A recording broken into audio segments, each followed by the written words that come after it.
Merci d'être resté pour la dernière table de cette soirée dense en information et peut-être en futures actions. Donc on a perdu un petit peu de temps, donc on va aller droit au but sur un sujet précis, sortir des énergies fossiles, quand et comment, puisque comme nous l'avons dit précédemment, nous ne sommes plus dans la question de faut-il en sortir, ça c'est acté. L'Agence internationale de l'énergie a d'ailleurs déclaré que nous avions atteint le pic, enfin franchi le pic de pétrole conventionnel depuis 2006. Donc voilà, aujourd'hui, comment sortir de cette frénésie de l'extraction, de l'extractivisme, et quelles sont les lignes de front actuelles. Pour en discuter, donc, nous avons Victoire Guillonneau, qui a remplacé assez rapidement Nicolas Héringer, qui a dû rester à COP23. Donc Victoire, qui est chargée de mobilisation chez 350.org, et qui fait partie du collectif féministe pour la justice climatique. Et à ses côtés, Maxime Combes, économiste, membre d'Attaque et auteur de l'ouvrage « Sortons des énergies fossiles ». Donc, Maxime, peut-être pour commencer. Bonsoir à tout le monde. Merci pour l'invitation et pour l'initiative. Ce qui est bien de parler en dernier, c'est qu'on peut réagir à ce qui a été dit auparavant, même s'il y a un petit peu moins de monde dans la salle. Et donc mes deux premières remarques vont être liées à cela. La première des choses, c'est pour réagir ce qui a fait sursauter l'essentiel de cette salle, quand François a expliqué qu'on avait de fait une alliance entre les États-Unis, l'Union européenne, le Canada, les puissances occidentales, pour enterrer l'accord de Paris.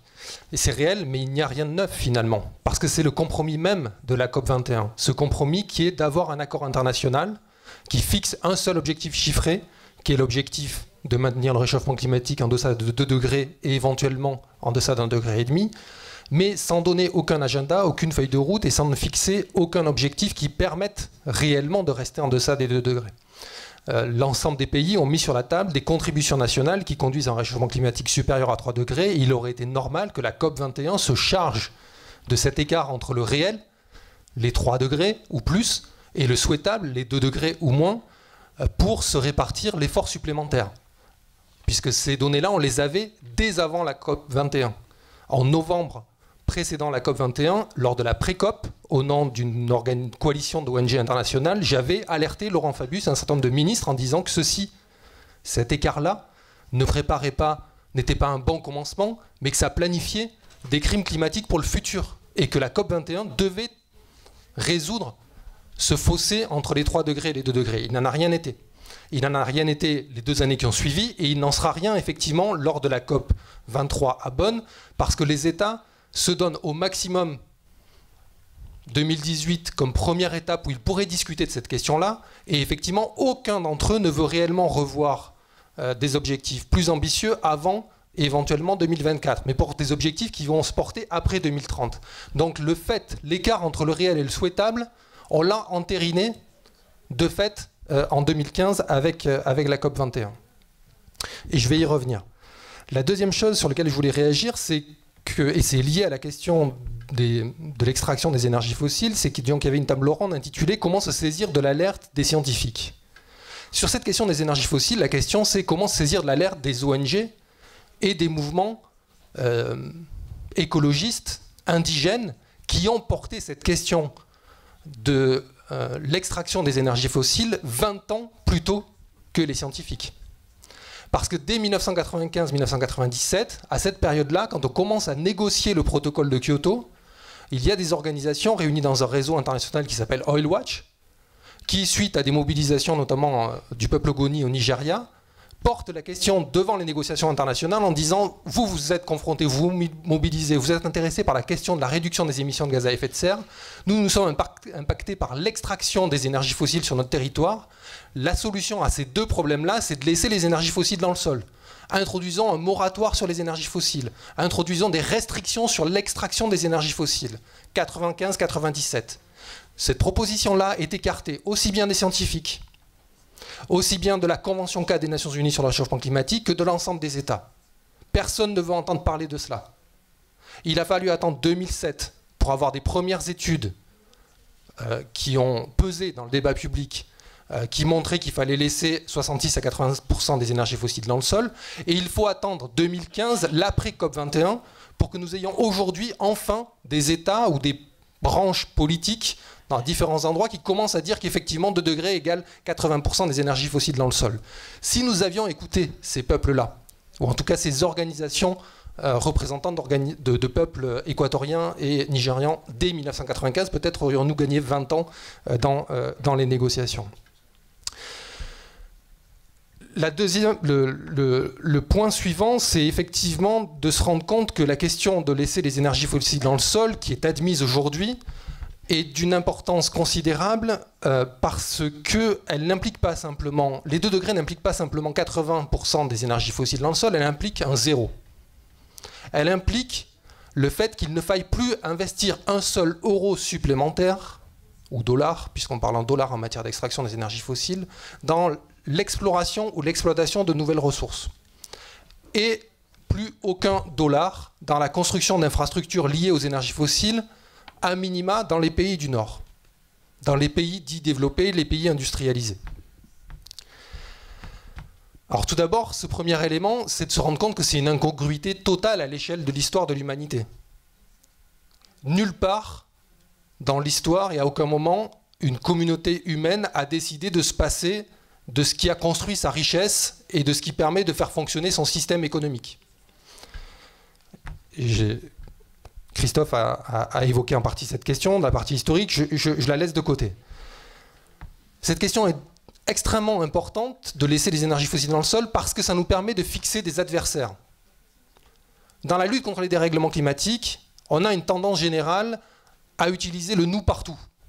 Nous faisons face à la crise climatique, nous allons en vivre les conséquences, nous sommes responsables, il nous faut agir. Un nous indéfini qui met sur le même plan l'utilisateur d'un 4x4 dans le 16e pour aller acheter une baguette de pain que l'agriculteur du Malawi qui produit des gaz à effet de serre simplement pour survivre. Et donc le fait de poser la question de l'extraction des ressources énergétiques précise les adversaires contre lesquels il faut se mobiliser. Nous savons aujourd'hui que 100 entreprises sont responsables d'une très grande partie des émissions de gaz à effet de serre relâchées dans l'histoire, et dans l'histoire longue de la crise climatique, donc depuis le 19e siècle, mais également sur ces 25 dernières années. Et donc du coup, la question n'est pas aujourd'hui, faut-il ou pas enterrer l'objectif des 2 degrés, qui par ailleurs, je fais juste un incise là-dessus, est le seul objectif chiffré que nous ayons dans ce texte international. Si nous enterrons cet objectif-là, il n'y a strictement plus rien. Et aujourd'hui, le fait que ce texte soit ratifié fait que cet objectif des 2 degrés ou d'1,5 degré va pouvoir servir de levier pour mener des batailles à la fois politiques et juridiques. Donc, la question n'est pas de savoir s'il faut enterrer l'objectif des 2 degrés, mais de savoir comment on enterre les politiques climatiques ou les non-politiques climatiques qui sont mises en œuvre et qui ne permettent de ne pas respecter ces 2 degrés. Et le problème quand on dit ça, c'est que c'est quoi une politique climatique qui ne respecte pas l'objectif des 2 degrés ? Ben, c'est vachement beaucoup de choses et c'est peu compréhensible par les gens. Par contre, quand on transcrit cet enjeu-là sur la question de l'extraction des ressources énergétiques fossiles et la construction d'infrastructures, là c'est beaucoup plus simple. Toute politique qui conduit à de nouvelles extractions ou explorations d'énergie fossile ou à la construction d'infrastructures qui développent ces secteurs-là sont des politiques qui doivent être enterrées et des décisions qui ne doivent pas voir le jour. Là, clairement, on définit ceux qui sont du bon côté de l'histoire et ceux qui sont du mauvais côté de l'histoire.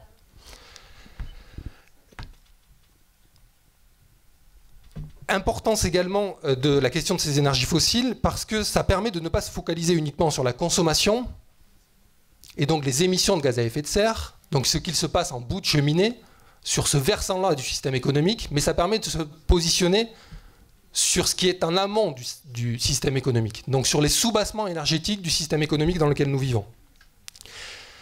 Et c'est important parce qu'en matière énergétique, globalement, l'offre crée sa demande.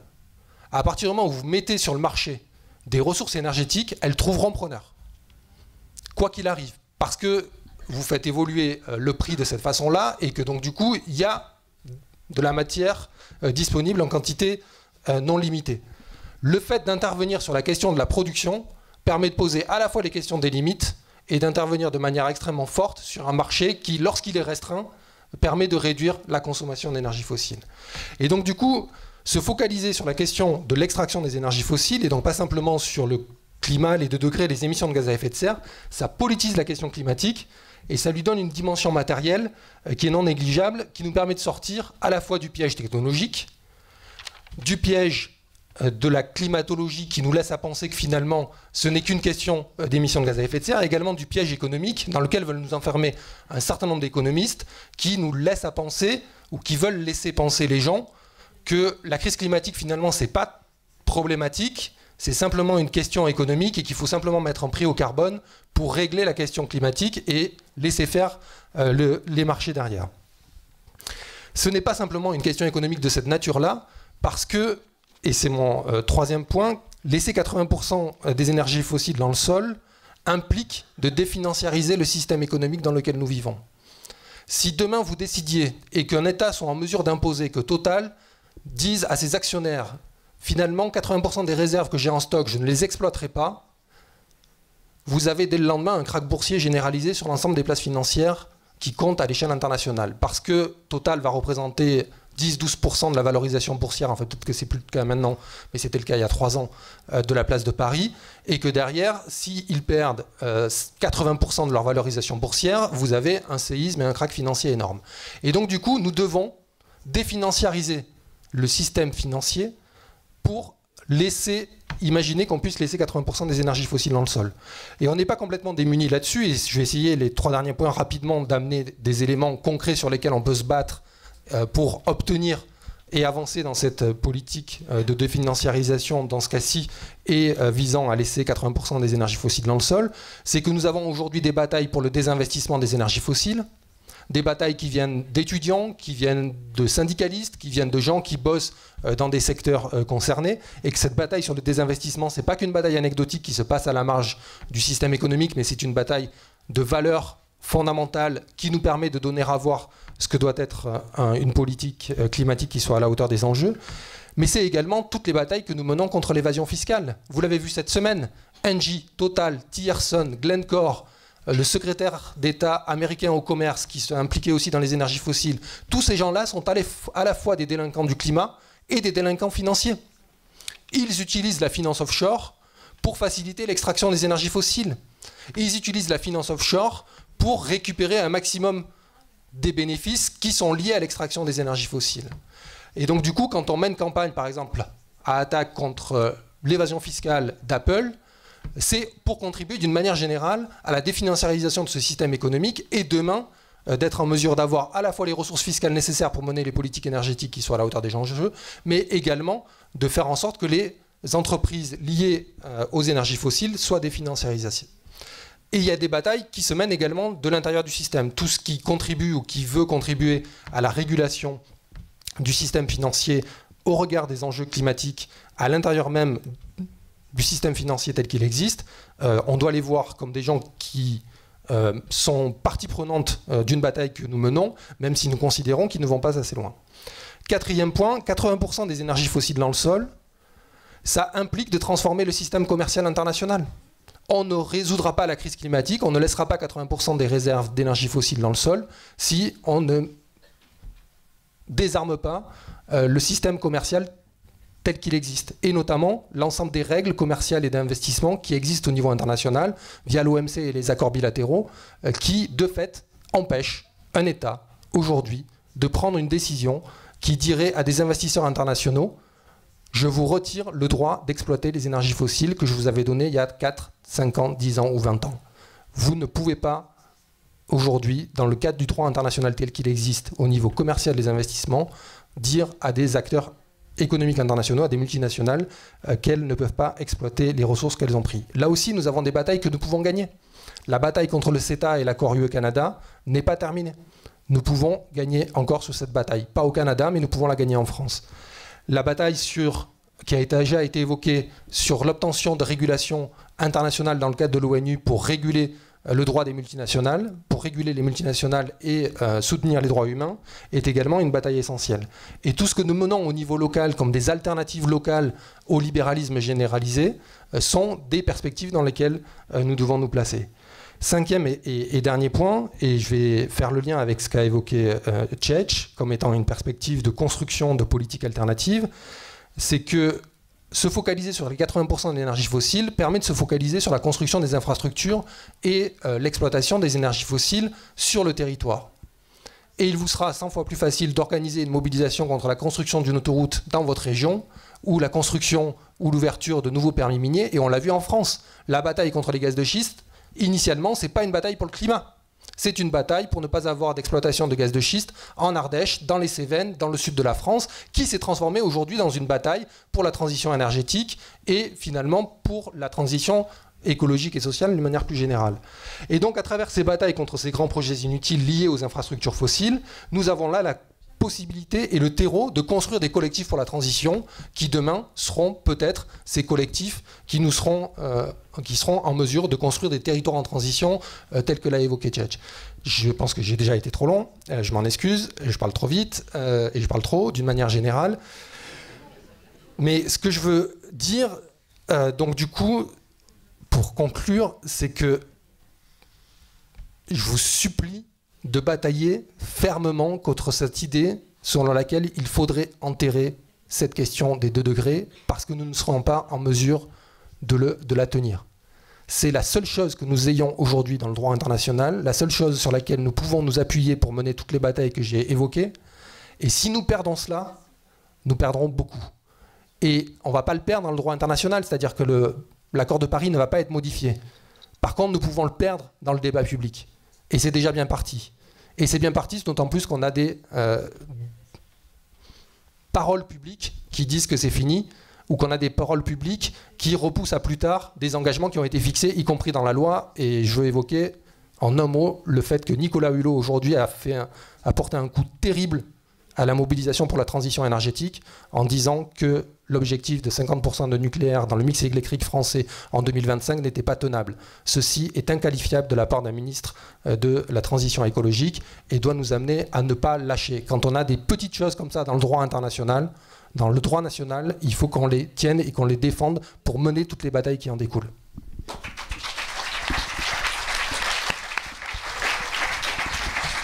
Merci Maxime. Pour continuer sur cette ligne des batailles, on a vu qu'il était important d'identifier des adversaires. Certaines résistances citoyennes prennent de plus en plus d'ampleur. Je pense par exemple à la coalition Ende Gelände en Allemagne, ou comme l'a dit Maxime, toute la mobilisation contre les gaz de schiste. Est-ce que c'est suffisant ? Est-ce que ce sont quelques victoires qui portent vraiment leurs fruits ou qui restent symboliques? Et qu'est-ce qui manque dans ce mouvement climatique pour aller encore plus loin et sortir efficacement des énergies fossiles? Victoire? Merci et bonsoir. J'aimerais vous parler d'espoir et un petit peu d'activisme. Je vais citer un passage du livre de Rebecca Solnit qui s'appelle Hope in the Dark, l'espoir dans l'obscurité, qui m'a beaucoup marqué. C'est un passage qui parle du mouvement des maires pour le désarmement nucléaire dans les années 80. Alors les maires, pas le maire de la mairie du 2e, les maires, les mamans. C'est une activiste qui raconte qu'un jour, elle a fait une manifestation devant la Maison-Blanche. Il pleuvait des cordes. Elles étaient 5 copines avec leurs pancartes pour le désarmement nucléaire. Et elle a senti un découragement s'abattre sur elle. Elle s'est dit, mais qu'est-ce que je fais là? Et 10 ans plus tard, quand les négociations avaient abouti à un traité international de désarmement, elle tombe sur un article d'un des experts qui a été clé pour arriver à cet accord, et qui écrit « Il y a 10 ans, je passais en voiture devant la Maison-Blanche, j'ai vu 5 dames avec leur kawé et leur pancarte qui avaient écrit voilà, non à l'armement nucléaire. Et je me suis dit, si c'est si important pour elles, si elles bravent la pluie pour ça, il faudrait que je m'y intéresse. » Voilà. Donc une victoire, c'est c'est pas forcément passer à une société post-capitaliste. On n'est pas tous en mesure de gagner cette victoire individuellement. C'est peut-être des petites actions qui vont avoir des effets papillons. Et des fois, on se dit, voilà, quel effet ont nos actions et on ne voit pas cet effet parce que les médias ou l'histoire ne retiendront que le travail de cet expert et ne retiendront jamais ce qu'ont fait ces mamans sous la pluie. C'est pas ça qu'on verra. Donc, il ne faut pas qu'on s'empêche d'agir par peur de ne pas gagner, en tout cas de ne pas gagner tout de suite. Voilà, j'aimerais bien commencer là-dessus. Et alors, agir où? Alors, quel est le prochain moment où je vous propose d'agir en tant que chargé de mobilisation de 350.org? J'y viens. Cet été, au mois de juin, Emmanuel Macron fait une annonce qui a un peu surpris tout le monde. Il annonce, voilà, pour les 2 ans de la COP21, il veut organiser un sommet climat et finance. Aujourd'hui, on sait que ce sommet s'appelle le One Planet Summit. Bon.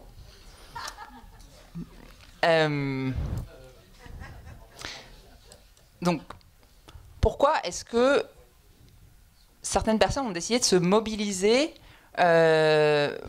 face à ce sommet qui aura lieu le 12 décembre à l'île Séguin, à Boulogne-Billancourt?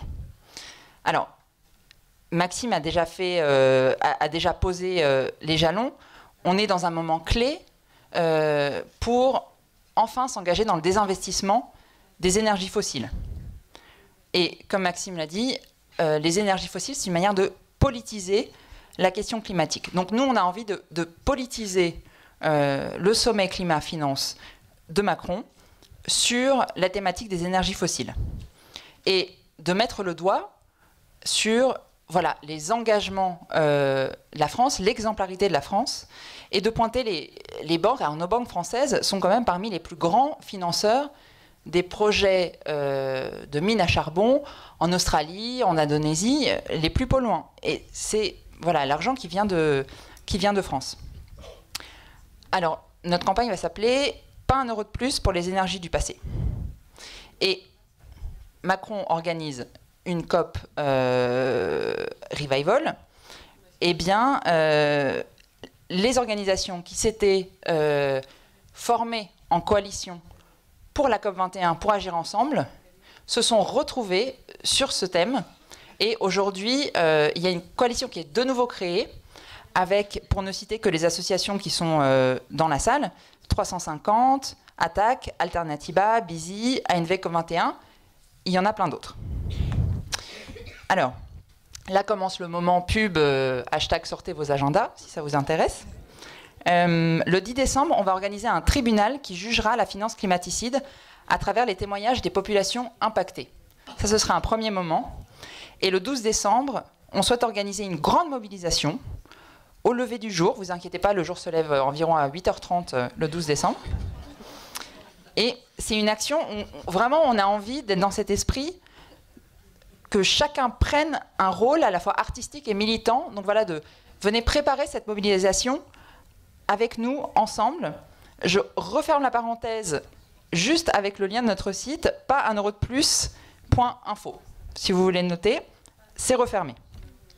Et l'objectif, et ça va faire le lien avec ma dernière partie, c'est de ne pas non plus se limiter au lien entre climat et finance.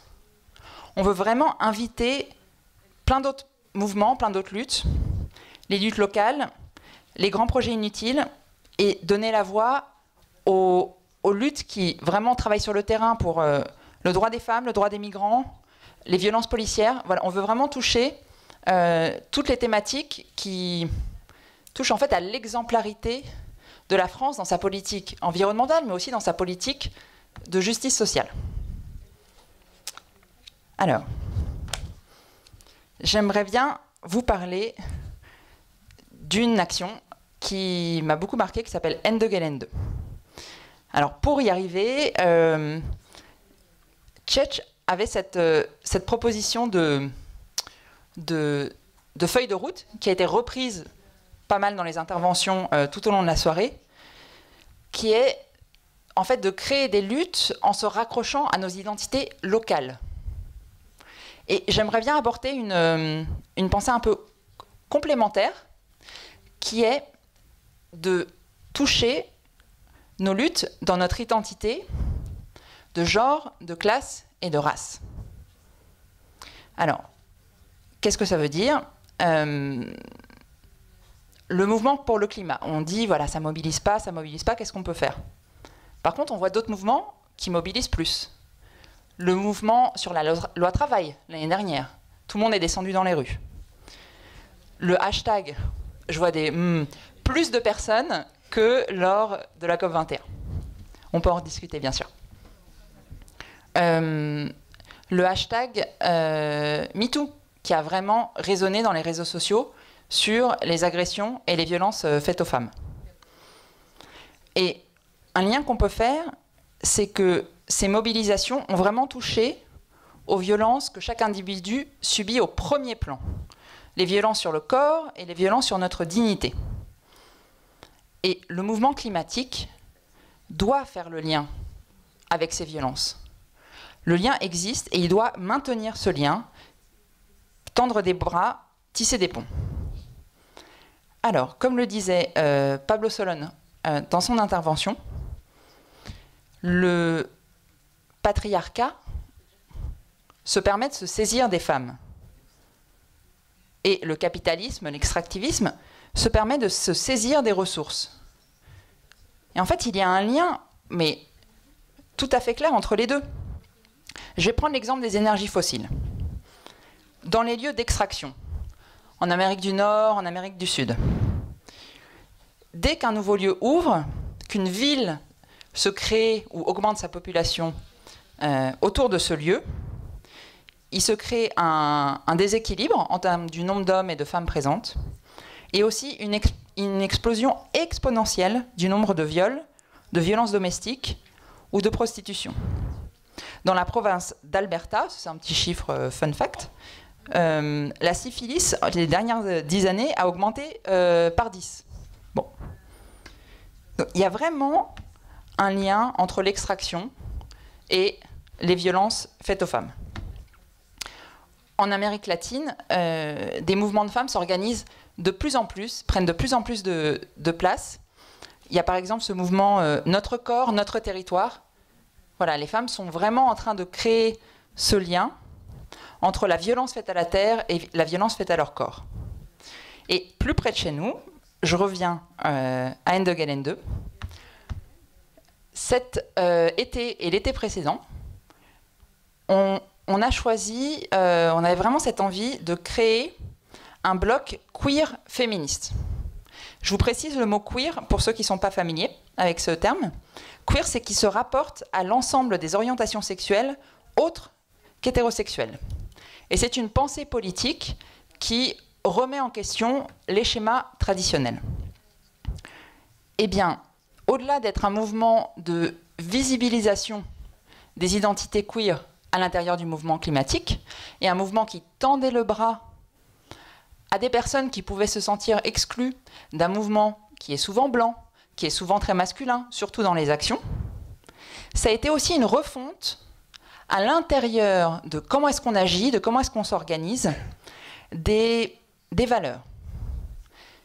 Ça a été une découverte, et pour, en fait, nous toutes et tous à l'intérieur de ce mouvement, d'une possibilité d'agir à beaucoup de personnes. On était souvent 300, 400 personnes à prendre des décisions tous ensemble, de manière horizontale, dans l'écoute. C'est un processus vraiment très émancipateur et connecté à nos identités, à nos réflexions sur nos identités.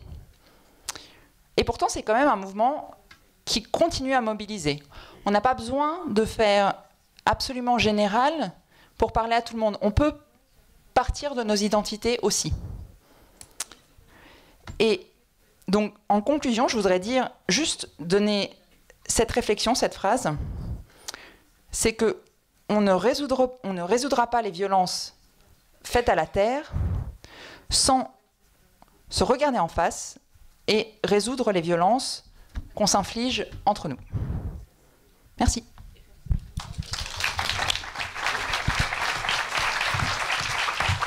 Merci à tous les deux. On va peut-être passer, s'il y a des questions dans la salle, ou des réactions.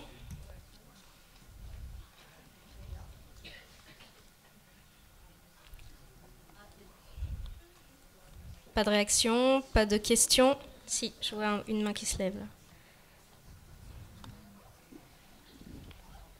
Là.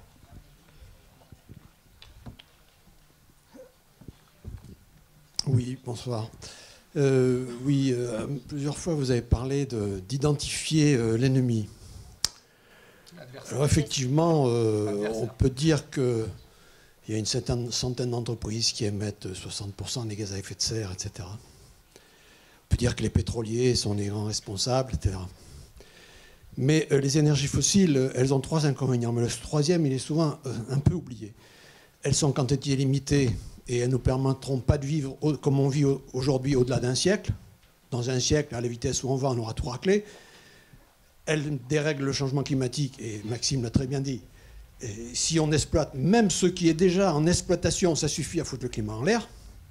Mais elles ont un troisième inconvénient qu'on a tendance à ne pas mettre en avant, c'est que durant cette période dans laquelle nous sommes tous nés ici, même les centenaires, eh bien, il s'est construit un imaginaire qui fait qu'on pense que la vie que nous vivons aujourd'hui, c'est le standard qui devrait être adopté par l'humanité. Et c'est aussi, on a parlé de la démographie tout à l'heure, c'est aussi parce qu'on a eu cette énergie fossile abondante à notre disposition que la population a explosé. Toute espèce animale qui est dans un milieu favorable se développe. Donc aujourd'hui, un des problèmes les plus compliqués à gérer, moi je m'intéresse à ça depuis un certain temps évidemment, donc toutes les analyses subtiles de Maxime, je les partage. Mais comment elles vont se mettre en œuvre? La démocratie élective ne peut pas toucher à ça, puisqu'elle va à l'encontre de cet imaginaire dominant. Même ici, si on est dans une salle qui a un imaginaire qui a fait déjà un pas de côté, et ça, je ne peux que m'en réjouir quand j'entends qu'il y a des conférences là-dessus, qu'on parle aujourd'hui ouvertement de l'effondrement, enfin, je me pince, moi. Eh ben, malheureusement, l'imaginaire dominant, il est encore le même. Et la démocratie actuelle ne peut pas s'en défaire, parce qu'elle doit sa survie à ces gens-là qui les élisent. Donc, voilà, et cette stratégie politique, ben oui, on la souhaite, on la voudrait, mais est-ce qu'elle va se mettre en œuvre? Ben non, j'y crois pas trop. Alors, il y a un autre aspect, il y a cet imaginaire qui existe, et ça a été dit par Pablo, ça a été dit par Tchetch, il faut qu'en même temps, parce que je pense qu'il n'y a pas de solution idéale et de voie royale pour changer le monde, il faut en même temps construire un nouvel imaginaire qui donne envie. Et il a bien dit, il ne faut pas se concentrer sur la lutte du CO2, il ne faut pas se concentrer sur la production des énergies renouvelables. Il faut se donner envie d'aller dans un autre monde qui matériellement sera certainement très différent du nôtre, beaucoup plus sobre, mais peut-être beaucoup plus solidaire. Bon, vous connaissez le discours, je ne vais pas vous le refaire. Mais voilà, et quand on dit « je cherche un ennemi », c'est nous qui le consommons, ce pétrole. Alors je suis d'accord, si on l'enlève du marché, on va se débrouiller autrement. Donc il faut... Mais comment on va commencer à le retirer du marché? Qui va arriver à faire que la politique va mettre la taxe carbone, qu'on va arrêter l'exploitation, etc. Voilà, c'est le serpent qui se mord la queue, il s'auto-alimente ce système. Voilà une petite réflexion. Merci. Une réponse ou...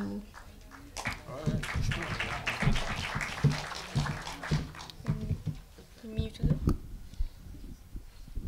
Ça, je sais pas, pendant les minutes. Jeune homme qui n'a pas encore parlé.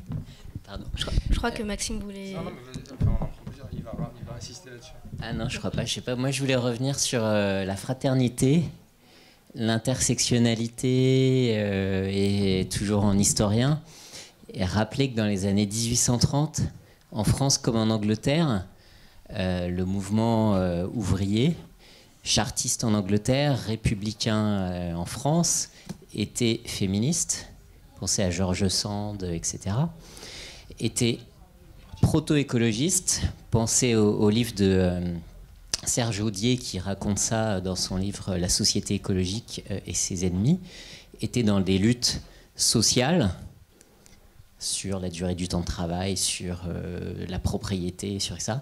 Était dans des luttes démocratiques sur la République en France ou le droit de vote dans le mouvement chartiste. Et tout ça, c'était complètement lié. Et il y avait un idéal extrêmement fort de fraternité qui a été repris par l'internationalisme peu après. Et peut-être que ça, cette dimension presque éthique de l'internationalisme autour de cet idéal de fraternité, il a pu nous paraître ringard dans les dernières décennies, et peut-être qu'il faut remettre cette question éthique au centre de nos mouvements.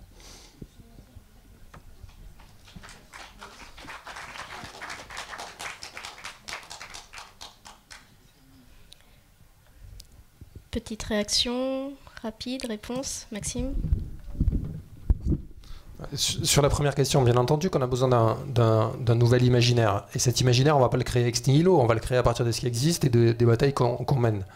Moi, la bataille, et ce que j'ai voulu exprimer ici, c'est en gros voilà, qu'on a besoin de politiser la question climatique et d'articuler les différents niveaux d'intervention. Et qu'il n'y a pas de contradiction majeure entre des gens qui doivent s'impliquer parce qu'ils veulent se sauver eux-mêmes dans une AMAP avec des gens qui veulent transformer le système capitaliste d'emblée. Mais par contre, n'exigeons pas des premiers qu'ils doivent être comme les seconds et inversement. Et tissons des passerelles et des liens et essayons de montrer qu'il y a une connexion possible. Ça, c'est des choses en général que je développe quand j'ai un peu plus de temps et que donc du coup, par contre, nous tous, militants, engagés, sympathisants, engagés dans ces initiatives-là, nous devons bannir de notre façon de nous exprimer en public les « je n'y crois pas », les « c'est perdu », les on n'y arrivera pas. Oui, il faut qu'on soit lucide sur la situation. La situation est extrêmement grave. On vient encore de perdre 2 ans puisque ce que nous disions en 2015 n'est rendu public et visible dans le débat public qu'aujourd'hui. Et donc il faut être lucide là-dessus. Mais si nous ne faisons pas l'impensable, nous allons être confrontés à l'insupportable, d'une certaine façon. Et ceci doit nous servir de boussole. Donc oui, être lucide sur la situation compliquée dans laquelle nous sommes, oui, sur la nécessité de penser la transformation des imaginaires et donc pas simplement d'amender un modèle économique à la marge ou plus ou moins et nos propres comportements, mais n'opposons pas les choses. Ne répondons pas à ceux qui disent qu'à un moment donné il faut se battre contre la construction d'une grande infrastructure, commençons par travailler sur les imaginaires. Parce que les deux se construisent ensemble.